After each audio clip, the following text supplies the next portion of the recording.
Finally, Aperture, or Amaran, has finally put out a budget 60-watt COB LED, but the question is, how does it compare against all the 60-watt COB LEDs that came before it?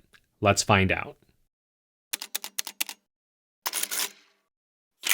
Hey everybody, Too Long Didn't Read Filmmaker here, where the answers comes first, the reasons come last, but we're constantly and always still learning. I want to thank Pergear for sending me both the 60D and the 60X so I can provide you with this comparison review today. Without further ado, let's get started. If you want the daylight only version, it's going to come in at approximately $170. If you want the bicolored version, you're looking at $200. Primarily made out of plastic, not a whole lot of things going on here. It's very simple and intuitive to use. In terms of mounting the light, on the bottom, you actually have a 1/4-20 mount, which is actually quite nice if you are going to be using something like a super clamp or anything like an iFootage spider crab clamp. Those are going to help out if you need to rig it in a very specific niche way. But otherwise, if you want to use a light stand, it does give you this light stand adapter that does have an umbrella mount holder should you want to go that way. And in terms of its strength, in the middle, it does seem like it has some RE rosette locks inside, so I was able to hold my 47-inch Bowens softbox no problem.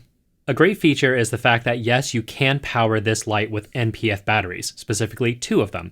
They give you an included sled that mounts to the side of the light through this V-mount. And yes, that means you can actually use a V-mount battery to hook it over there. Simply use a D-tap to DC barrel plug and you can power it that way as well. I'll link down to a barrel plug that I used specifically for these tests if you are wondering which one will work.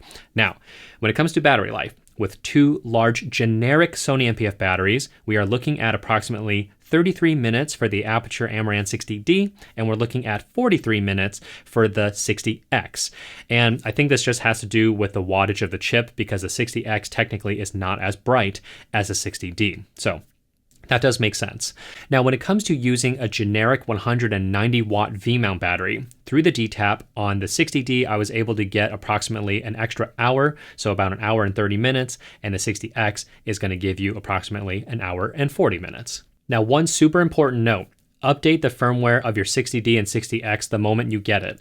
Because if you have one of the versions that have very, very early firmware, the battery management system was not really up to snuff. And the 60D specifically, if you use 2 large NPF batteries at 100%, it would die within 3 minutes and your battery will be drained about halfway. I'm not exactly sure what happened there, but they have since fixed this. So link up your lights to the Citus link, click on the 3 vertical dots, update the firmware, and now you can enjoy using this light with power. When it comes to the light output, the Amaran 60D is exactly where it needs to be. These are my measurements taken from 6 feet away. Now, usually with the 60-watt COB LEDs from this distance, we're looking at anywhere from 900 to 1100 lux, which is pretty much a sweet spot for most indoor controlled lighting setups. When it comes to color quality, pretty much these LED chips have locked in their performances, and they all more or less do basically the same thing. In daylight, we see some really, really good results on the color checker chart. The only LED that does not hold well in this showdown is the Sokani X60 version 2, because that light does seem to be a lot more magenta compared to the rest.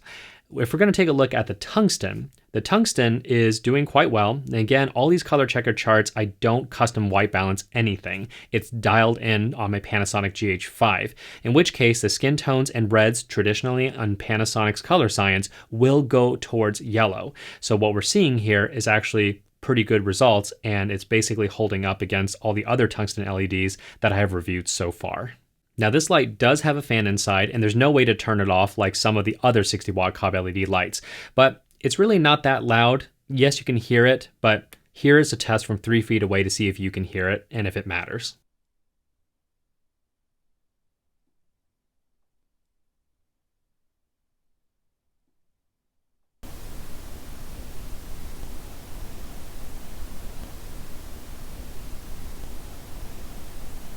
As you can see, the fan noise does quite well in normal audio settings. You really have to crank up the volume just to even be able to hear it. So in terms of fan noise, in my opinion, it's really not a problem. If there is one nitpick I want to throw at the Amaran 60D and 60X, it's the carrying case that they give you. It's one of those gimbal styrofoam. It's got a bunch of cutouts in it. Basically, if you can't wrap the cable super tight like it came from the factory, you're not really going to be able to just shut this thing and go. However, I do have a $35 solution, and basically you can put 1, 2, possibly even up to 4, depending on what you take with you. It's a hard case, it's waterproof, basically crush proof. I'll talk about that more at the end of the video. So what's the bottom line here? Does the Amaran 60D and 60X beat out all the other 60-watt COB LEDs that I have reviewed on this channel? And I have to say, it does. If you take a look from a price to performance ratio, it basically beats out everyone. So let's actually throw up the prices real quick and let's kind of tackle this super quick. At the very end, you'll notice that it's the Godox SL60w, to be expected, and then the next one up is actually the Amaran. So what do you get for that extra 50 some dollars? Well, the Godox SL60w does not have battery power. The fan is quite loud unless you spend anywhere from $15 to $20 to get a really silent fan and modify it yourself. There's no smartphone app capabilities, and that's basically about it. So if you think about it this way, assuming you're going to do the modification yourself for the fan, it's probably better just to get the Amaran 60D for another 30 some dollars. So at this point in time, the Godox SL60w is out of the running. Then we take a look at everything else. The next one that's closest is the Sokani. The fan is quite loud in the Sokani. The light output is pretty good, but the light color quality is actually towards magenta. And then when it comes to smartphone apps, yes, it works, but there's not a whole lot of Sokani lights out there. They have maybe about 3 of them.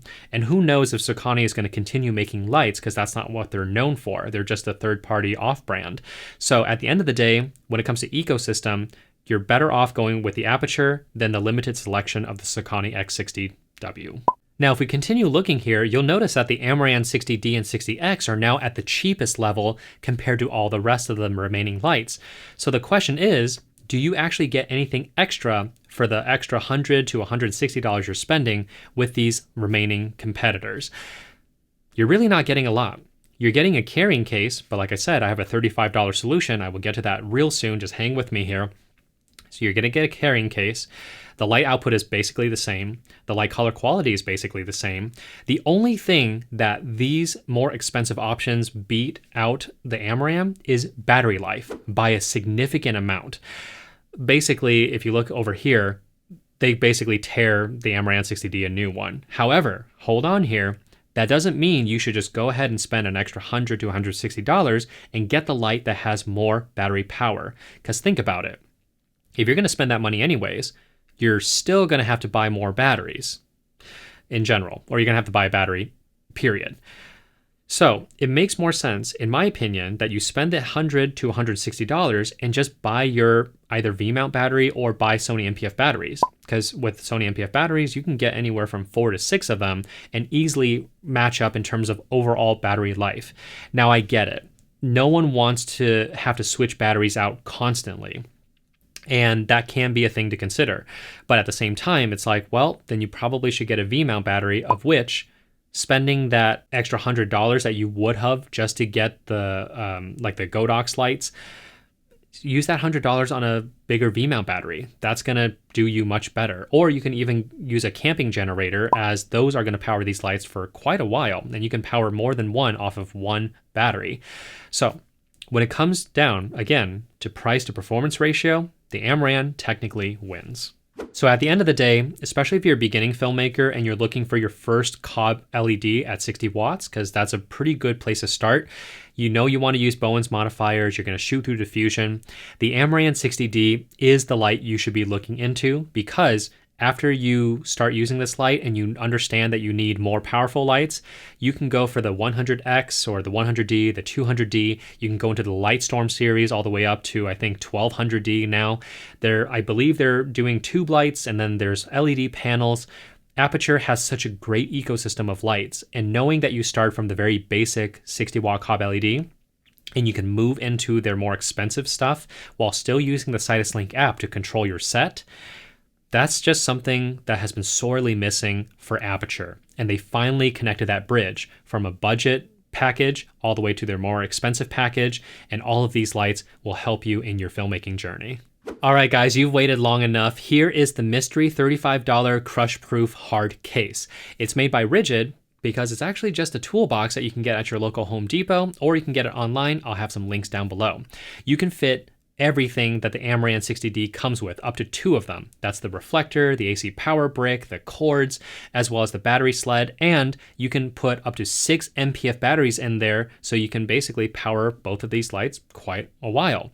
And in terms of if you're wondering if it's going to jostle around in there, not a whole lot. It's a pretty snug fit, but if you want to, you can of course buy a little foam inserts if you want to protect your lights a little bit more. So for $35, the fact that you can put in 2 full 60D and 60X systems with a bunch of MPF batteries, that's really great. Much better than what's out there. But maybe you don't need the reflector for the shoot, or maybe you don't need the AC power bricks or the MPF batteries, or vice versa.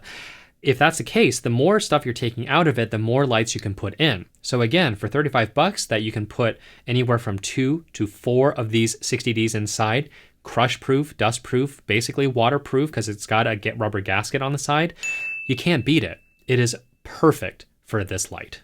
And hey guys, that is the end for this comparison video. I hope it's been helpful. I do have purchase links down below for all these LED lights. If you use them, it directly helps this channel so I can do more tests and reviews for you. If you have any questions or comments, go ahead and leave it down below. I will get to them as fast as I can. And until then, like, subscribe, and share, and I'll see you guys in the next one.